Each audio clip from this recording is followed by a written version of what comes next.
War. Tiamat, maiden of life.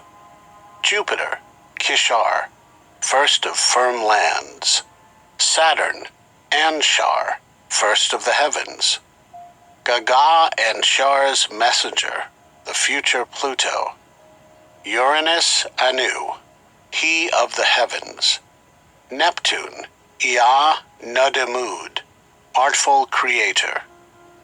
The modern theory holds that our solar system was born about 4.5 billion years ago, when a whirling cloud of cosmic dust circling the sun coalesced, starting planets orbiting it, planets spaced out in a plane called the ecliptic, and rotating counterclockwise.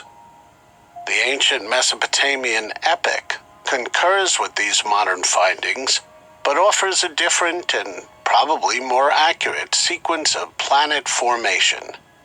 As a result, the names of the planets are meaningful and precise descriptions of these celestial bodies, as modern astronomy is discovering. For example, in 2009, finding that it was Saturn, Anshar, rather than Jupiter, Kishar, that was foremost of the heavens, because of its system of rings that significantly extend its reach. According to the epic, the solar system was chaotic and unstable initially. In the early stages of the planetary orbit, the divine brothers banded together, getting in each other's way. They disrupted Tiamat as they surged backward and forward in unstable orbits, clogging its advance. Likewise, modern science, dismissing a traditional belief that once the solar system was formed, it was done, now finds that it was unsteady for a long time after its formation, and that shiftings and collisions were taking place. By their antics in heaven, the unstable celestial gods were now troubling the belly of Tiamat.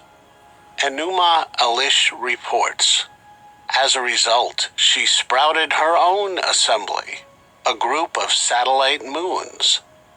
The other celestial gods were put at risk.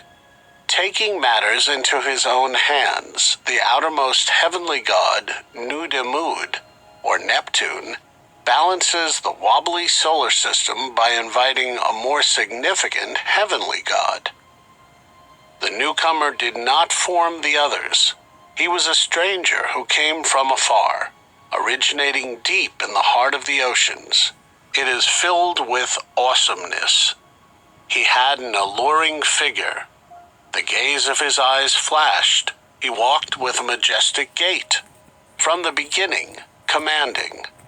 His members were artfully arranged beyond comprehension, unfathomable, challenging to look at. The stranger from outer space is pulled by Nudimmud's gravitational pull and influenced by the other planets as it curves toward the solar system's center. As it passes too close to Anu, our Uranus, gravity tears off chunks of matter, causing the invader to sprout 4 winds, satellites and moons that whirl around it. Although it is not sure whether the original Sumerian text named this stranger from outer space Nibiru, the Anunnaki Sumerian version changed it to Marduk, the name of Babylon's national god. By renaming Nibiru Marduk, the Anunnaki Sumerians transformed Marduk from a god on earth to a god in the cosmos. The Anunnaki Sumerian text reveals that Nudimmud is Ea Enki, the real father of Sumerian's god Marduk, and that Anu is Enki's father, as Enki himself claimed in his earlier autobiography. In other words, the celestial tale became a religious, political legitimacy for a dynasty. Anu, Ea, Enki, Marduk. In ancient texts, the invading planet is described as moving in a clockwise direction. the opposite of the other planet's counterclockwise orbital direction. This is the only explanation for diverse, otherwise inexplicable phenomena in our solar system. Nibiru's retrograde path meant the collision with Tiamat was inevitable, and the ensuing celestial battle, as the ancient text referred to it, was a basic tenet of ancient knowledge, with references throughout the Bible's book of Psalms, the prophets, and Job. In response to these forces, pacing about distraught, Tiamat gives birth to her defensive host of 11 satellite moons. The Anunnaki Sumerian text describes them as roaring dragons clothed in terror. Kingu is the group leader. Kingu she exalted within their midst, and she made him great. His mission is to prepare for battle with the oncoming Marduk. Tiamat prepares Kingu for the assembly of the gods, to become a planet of his right, giving him a celestial destiny. This was enough for the Sumerians and their successors to consider this moon a member of our solar system. The scribe of the best-preserved version of Tabler 1 of Enuma Elish inscribes the customary colophon at the end of this chapter, as the stage is being set for the celestial battle.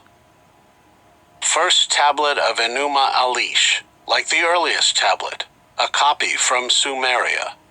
He also indicates the scribe who compiled the original tablet, written by Nabu Balaksu Ikbi, the son of Naid Marduk. The transcription scribe then dated his work, the month of Iyar, the 9th day, the 27th year of Darius. Hence, the first tablet of Enuma Elish discovered at Kish was identified by its scribe as a copy made for Darius I.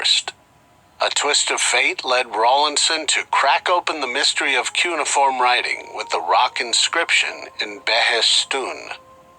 Enuma Elish's Table 2 illustrates the emergence of two opposing planetary camps headed towards collision.